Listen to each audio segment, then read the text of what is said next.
The melting of ice on Jupiter's moon awakened a 2 billion-year-old creature that seeks to destroy humanity. On Earth, a time has come when mankind is ready to journey into the depths of space, hoping to find friendly beings who can become true allies. The Europa 1 mission was humanity's first attempt to send a crew to Jupiter's sixth moon, Europa, where some scientists believed life could potentially exist. For 6 months, the world held its breath, watching every minute of the mission, while the astronauts lived their usual lives. They sent greetings to their families, conducted planned research, and took time to relax. Everything was running smoothly until, as they approached Europa, a solar storm caused the crew to lose contact with Earth, and the communication module failed. Project leader Samantha Unger talks about the last images received from Europa. She is visibly emotional, as humanity had never gone so far into space before, and she personally knew every crew member. For a long time, the team at Mission Control hoped it was just a signal delay and everything would return to normal. But time passed, and the airwaves remained silent. Meanwhile, the crew aboard the spaceship mourned their colleague, James Corrigan.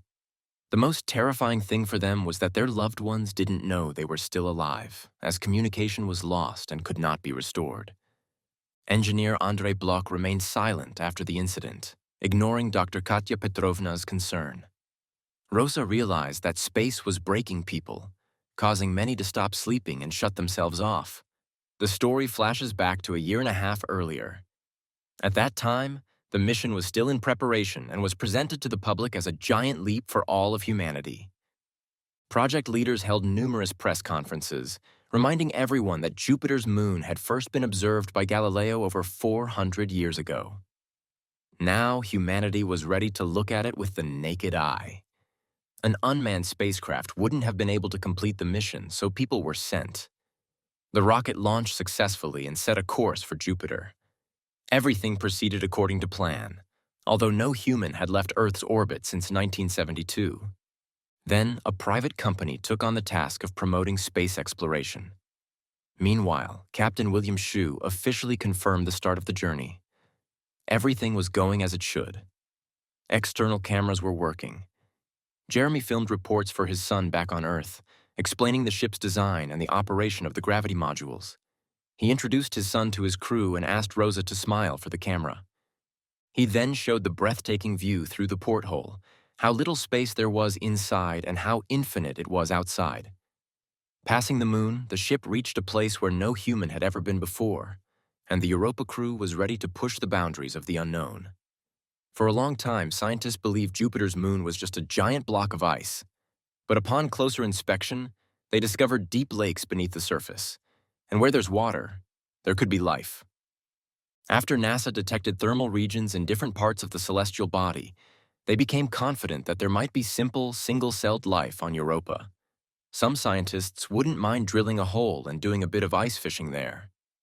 The mission proceeded smoothly. The crew regularly sent video reports to Earth about their daily activities until one day they received a message about a ventilation system malfunction. Fortunately, Andre was already working on it. Earth's technicians teased the engineer as warnings arrived. But by the time they did, Andre had already fixed the issue. Later, Katya expressed her dissatisfaction with the ship's designers, saying their shower system was awful. If they wanted future missions to use this model, they'd have to redesign it. James admitted that drinking distilled water bothered him, knowing it was recycled from bodily fluids, and made a joke about the women on board. The designers had only provided them with 4 spacesuit models and a pair of boots, which didn't lift the ladies' spirits. The crew marked the 6-month milestone of their journey with juice. Meanwhile, on Earth, Samantha spoke about the crew members who were selected from the best space programs around the world. Captain William Shue was confident they would make incredible discoveries. Dr. Daniel Luxembourg had spent his life studying extreme environments. Dr. Katya Petrovna was a biologist and oceanographer, hoping to find life in Europa's waters. Engineer Andrei Volkov was a spaceflight veteran with 249 days logged aboard the ISS. Engineer James Corrigan was a jack-of-all-trades who could fix anything. Rosa Dask was an excellent pilot and communication specialist. The ship had initially been designed for Earth orbit flights, but was later fully modified for long-distance space travel. A recording from a month after the accident and James's death shows Andre in deep depression, unwilling to talk to anyone. His friends feared for his sanity and decided not to leave him alone. The ship, meanwhile, approached Jupiter, and the crew's spirits lifted.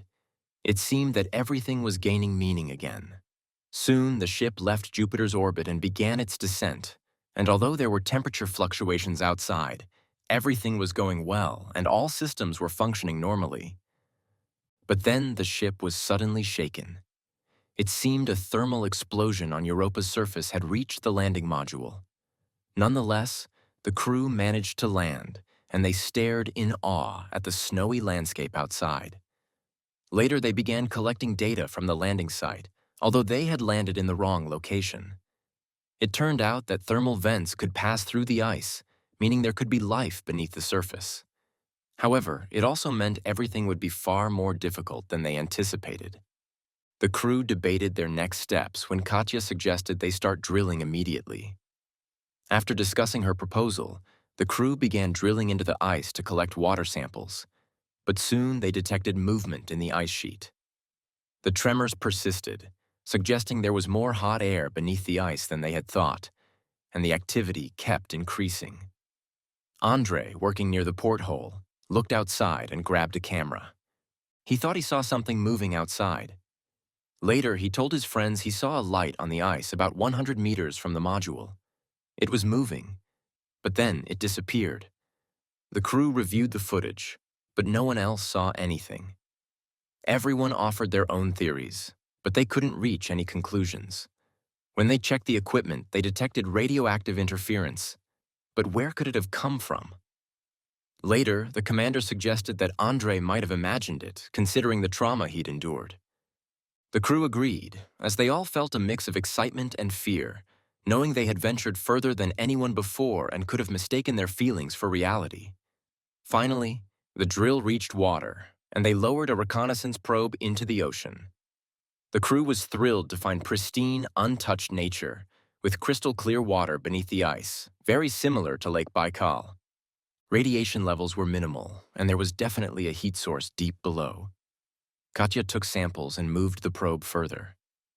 Suddenly, the crew heard a strange sound resembling a whale's call, but they chalked it up to the ice shifting. Then the video captured a radiation spike, followed by a fiery flash in the darkness, but no one understood what it was. Suddenly, for unknown reasons, the probe stopped responding, but not before capturing a strange flash of light, as if something had collided with it. The crew began fiercely debating their next steps. Katya insisted on going outside. She would reach the probe and collect samples manually, but her friends reminded her of the day they lost James. The story flashed back to that moment. A solar storm had disrupted the ship's communication systems, and James and Andre had gone on a spacewalk to make repairs. They found the damaged area, but when they opened the panel, it tore off, damaging Andre's spacesuit glove, causing him to lose air. James dragged his friend back to the airlock, and at the threshold of the ship, he discovered hydrazine on his suit, likely from the torn panel. If he entered the ship, the fumes would poison everyone inside. Andre tried to help James out of his suit, but they only had 2 minutes, and as oxygen deprivation took its toll, Andre lost consciousness. James made the only choice he could. He pushed Andre into the airlock and sealed it, staying outside in the vacuum of space.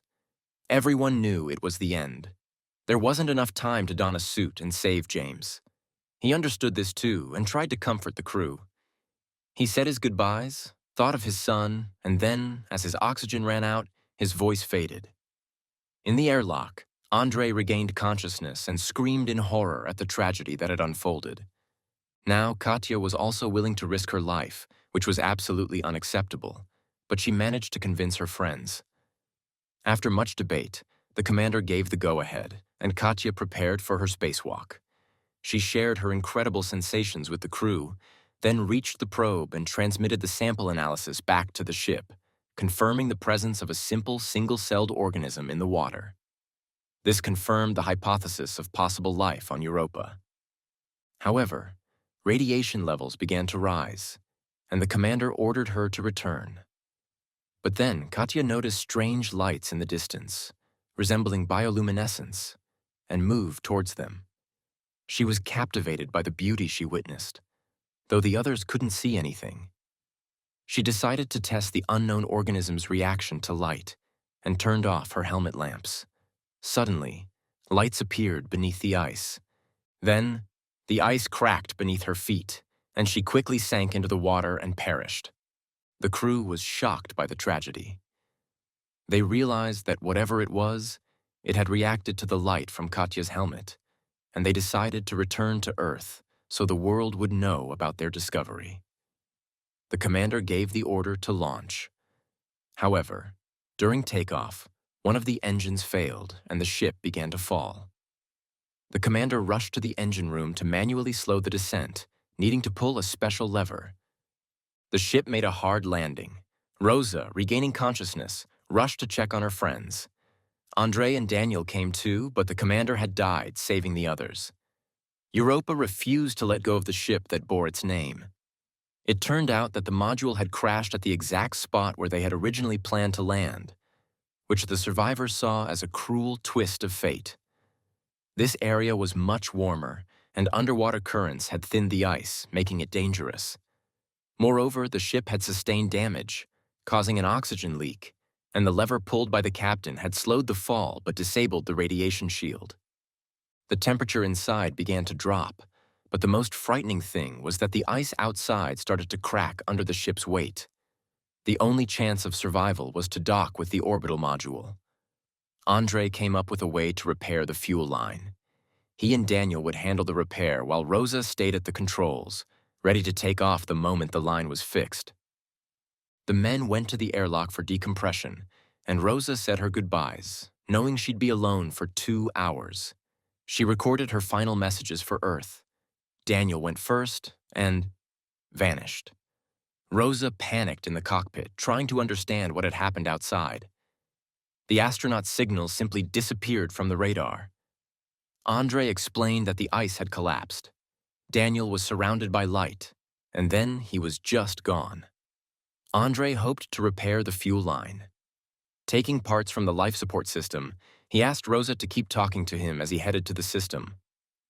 Rosa needed to activate the shield from the cockpit. She went there and connected the wires. Communication was restored, and Andre described how the ship was engulfed in a strange glow. Then there was a scream, and his signal also disappeared from the radar.